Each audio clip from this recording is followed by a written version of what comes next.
Bueno, chicos, vamos a continuar con, vamos a continuar con la obra de Giorgione.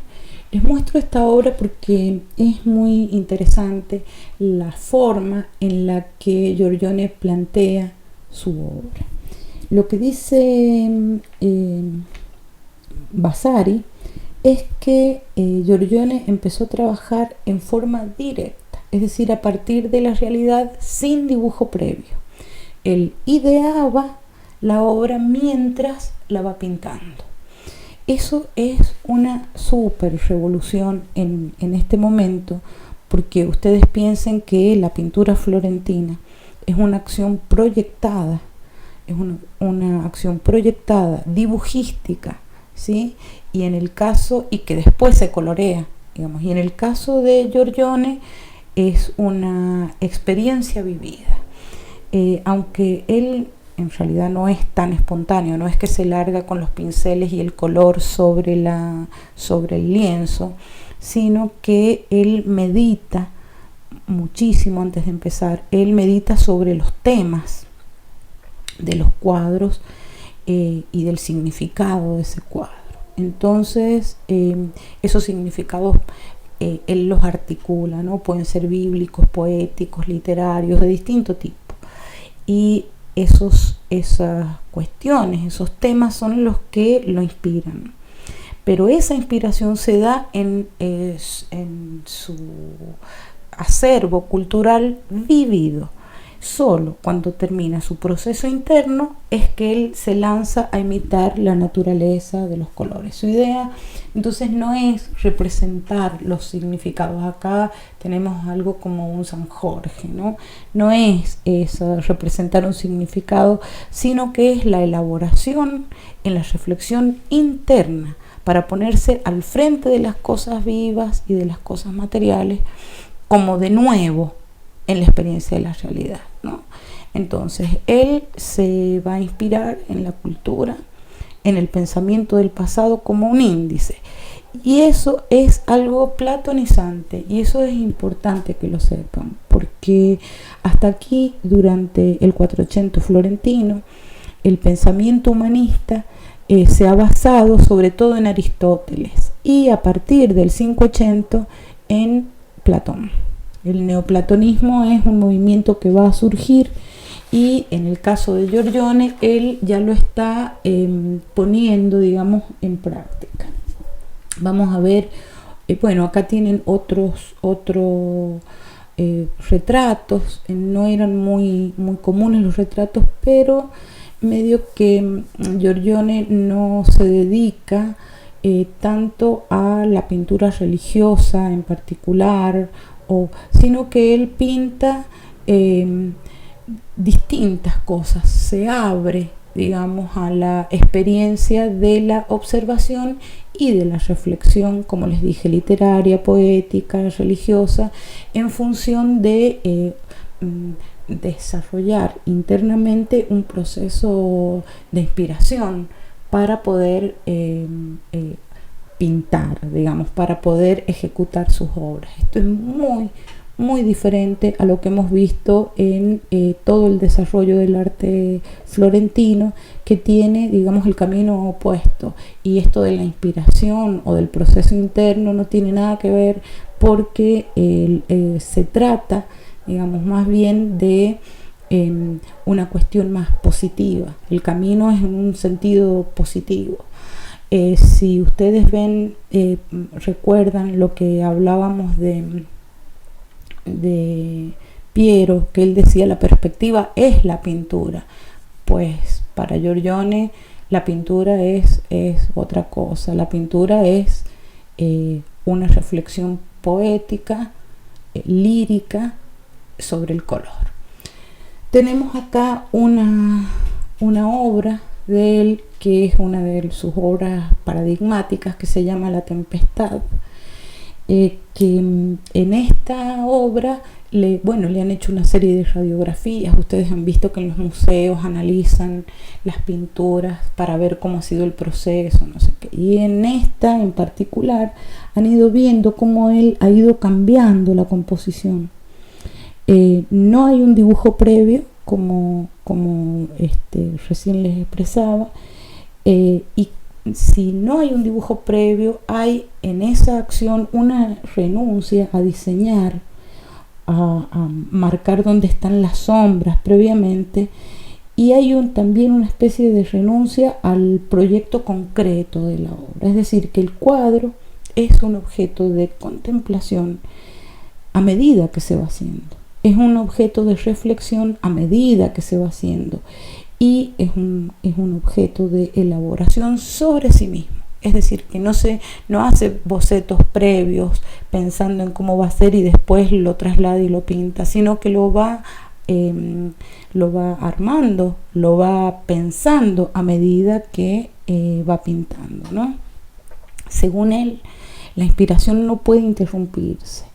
Él no piensa desde el dibujo, sino que va a pensar desde la pintura y va a dejar atrás a la pintura como una mera manualidad, digamos, como un colorear. Esto da lugar, digamos, a un pensamiento de él, que es la pintura como un idear haciendo. Con cada una de las notas de color, con cada pincelada, él va tejiendo, va armonizando. Por eso es que cuando le toman las radiografías a esta pintura, van viendo cómo va moviéndose de lugar las cosas, porque él está pensando a medida que pinta, ¿no?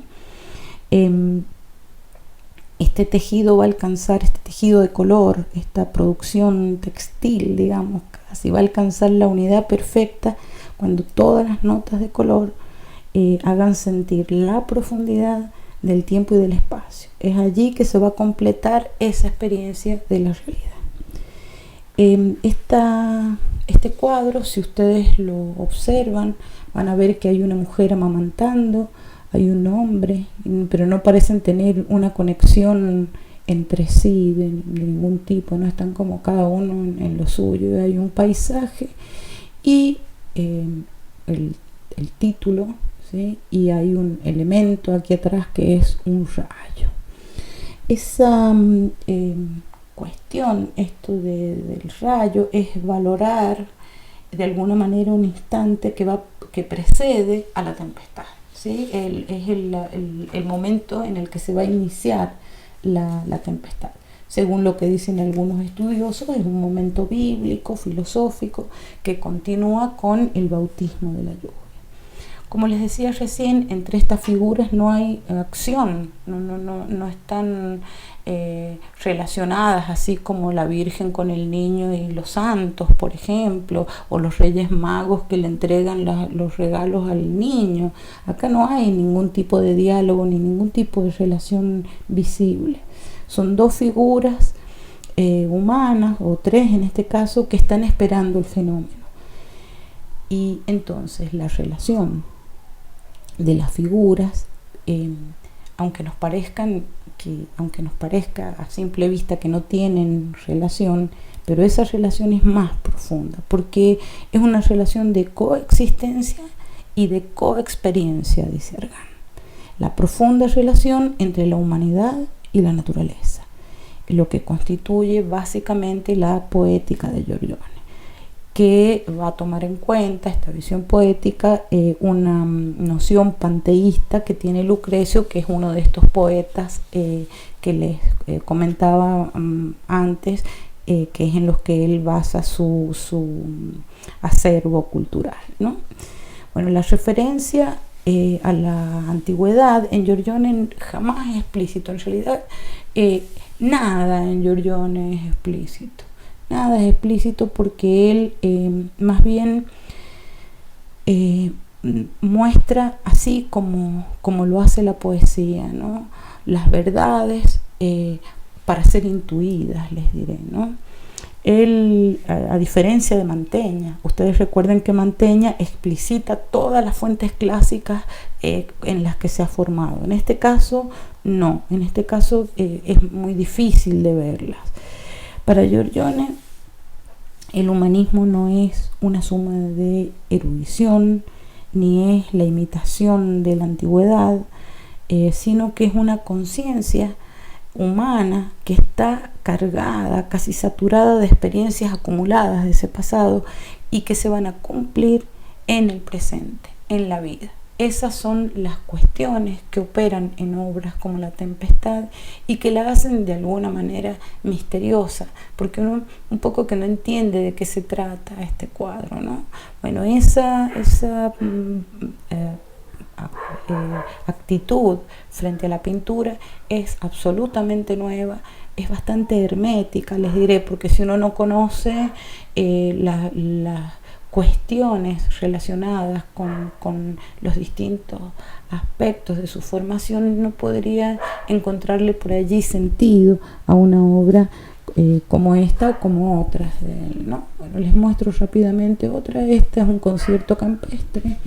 Esta es atribuida a él, pero posteriormente ya comprendieron los estudiosos que se trata de una obra de Tiziano. Tiziano es de alguna manera su discípulo y su compañero, ¿no? Ellos trabajan juntos, es más joven Tiziano y además vive mucho más tiempo, entonces desarrolla cuestiones que son propias del pensamiento de Giorgione, prácticas que son propias de Giorgione, con sus propias cualidades, ¿no? Esta obra también la termina Tiziano, pero es una obra de Giorgione que se llama La Venus dormida. Es interesante ver esta obra porque nosotros hemos visto muchas Venus durmiendo en nuestro acervo cultural, en nuestro acervo visual. Tenemos una cantidad de mujeres desnudas, tendidas, durmiendo, tiradas en el pasto. Pero esto no existía antes de Giorgione. Él es el primero que trabaja un desnudo en la naturaleza. Ustedes recuerdan que vimos un desnudo pintado por Bellini que está dentro de la habitación, la chica con el espejo. Bueno, estos son puntos importantes en la historia del arte que van a generar que son el germen o el punto de partida de géneros pictóricos. El paisaje, como lo vimos en Andrea Mantegna, el paisaje clásico, el desnudo en este caso, los retratos, que eran pinturas que no antes, o géneros pictóricos que antes no existían. Por lo demás, ustedes van a poder ver distintas cuestiones acá que ya hemos venido viendo, como estos planos superpuestos que se abren hacia el infinito. Si uno empieza a tomar las líneas, va a ir viendo las líneas directrices que, si bien en este caso no toman en consideración a la perspectiva central, como hemos venido viendo, tan estricta y tan explícita y poderosa en la pintura de Florentina, de todas maneras no se olvida esa construcción del espacio, porque es un espacio plástico que se ha instalado en el mundo. De hecho, se ha instalado hasta el siglo XX, ¿no? Entonces eso está instalado, pero las consideraciones particulares de Giorgione están en otro lado, están en la construcción de esta atmósfera, en la reflexión poética, filosófica de los temas, y en esta apertura entre la naturaleza y la humanidad como de validez, con la misma validez, ¿no? Con la misma valoración. Les muestro por último Las tres edades del hombre, se llaman. Esto es una obra alegórica en relación a tres momentos distintos de una persona.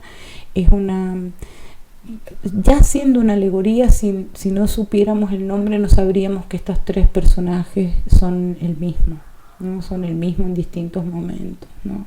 Ustedes fíjense esta mirada del personaje más viejo, que es el último, digamos, cómo nos llama a ingresar a este cuadro, a este círculo que está acá, a este espacio que se crea entre tres momentos de una misma persona. Estas obras alegóricas siempre tienden a mostrarse como obras herméticas, obras cerradas, que si uno no conoce algunos detalles de todo esto, resulta que no puede captar el sentido porque hay cosas puestas por el alegorista, les diré, que trabajan en el sentido de lo que él está pensando, ¿no?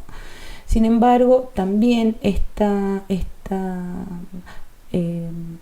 alegoría de los distintos momentos de la juventud, la adultez y la vejez, esto también va a ser un tema propio de, del 580. Propio del 580. Acá se ve también de alguna manera una influencia de Leonardo, que todavía nosotros no lo hemos visto, pero que próximamente vamos a verlo, porque en simultaneidad, mientras que en Venecia está sucediendo todo esto, en Florencia y Roma están sucediendo otras cosas, nada menos que el desarrollo del arte de Leonardo, de Rafael y de Miguel Ángel, que vamos a ver muy pronto. Entonces, eso por el momento, wow, eso por el momento de Giorgio.